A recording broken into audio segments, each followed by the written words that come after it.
सी कहानी एक राज्य की। छोटा सा राज्य था, राजा के इकलौता पुत्र था, लेकिन वो जो पुत्र था वो लाड़ प्यार में बिगड़ता चला जा रहा था। 12-13 साल का हुआ तो हरकतें उसकी ऐसी हो गई थी कि राजा को बात बात पर गुस्सा आने लगा था। और एक दिन राजा को अपने पुत्र के गलत आचरण पर इतना गुस्सा आया कि अपने ही पुत्र को, अपने ही बेटे को, राजकुमार को राज्य से बाहर निकाल दिया। राज्य से उसे बाहर निकाल दिया, देश निकाला दे दिया। दरबार में मंत्रियों ने समझाया कि महाराज आपके पुत्र हैं, राजकुमार हैं, आगे यही चल करके राजा बनेंगे। उसने कहा नहीं, किसी की नहीं सुननी। रानी रोती रह गई, राजकुमार बाहर भेज दिया।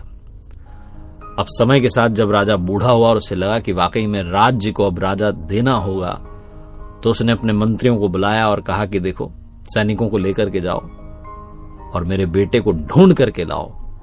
वो जो बेटा था, वो जो राजकुमार था, जब वो 12-13 साल की उम्र में अपने राज्य से बाहर निकल चुका था, राजमहल छोड़ के आ चुका था, तो उसे कुछ आता नहीं था। उसकी कहानी कुछ ऐसी रही कि उसे कुछ भी नहीं आता था, क्योंकि लाड़ प्यार में रहा था।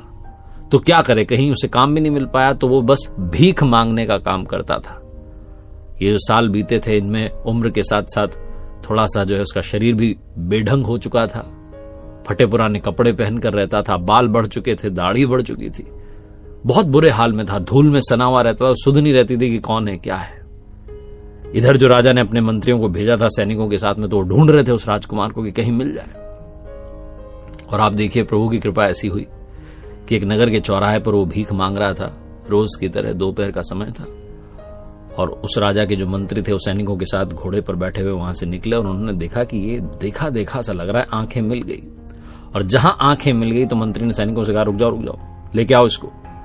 उसको लेकर के आए, उसको जो है थोड़ा सा उसकी धूल को हटाया गया और हाथ पर से जब धूल हटाई गई तो हाथ पर था राज चिन्ह, जो कि सिर्फ राजकुमार के ही हाथ पर था। मंत्री अचानक से पैरों में गिर गया, सारे सैनिक घोड़े पर से उतर आए, महाराज की जय हो, महाराज की जय हो कहने लगे। और ये जो फटे पुराने हाल में बैठा हुआ था, बिल्कुल बेढंग हो चुका था, जिसका शरीर कमजोर सा लग रहा था, अचानक से इसमें जान आ गई और इसने आदेश दिया कि सुनो, अब महाराज को स्नान करवाया जाए। अचानक से इसके अंदर शक्तियां आ गई। इसे एहसास हुआ कि ये कोई भिखारी नहीं है, ये तो राजकुमार है, इसका तो जन्म राज करने के लिए हुआ है। सारे जो मंत्री सैनिक सब प्रणाम करने लग गए। पल भर में सारा सीन बदल गया। इसे लाया गया स्वागत सत्कार के साथ वापस अपने राज्य में और समय की मार के साथ में सीख चुका था कि गलत आचरण नहीं करना है, आगे चलकर के एक अच्छा राजा बना। ये कहानी उस राजा की, राजकुमार की, मंत्रियों की नहीं है, ये आपकी और हमारी है। हम में से बहुत सारे लोग जीवन पर्यंत ये सोचते रहते हैं कि मांगते ही रह जाएंगे। ये भूल जाते हैं कि हम राजकुमार हैं, परम आनंद की अनुभूति के लिए हमारा जन्म हुआ है। और यहां पर मटेरियलिस्टिक चीजों की बात नहीं हो रही कि आपने इतना कमा लिया, उतना कमा लिया, यही जीवन का सार है।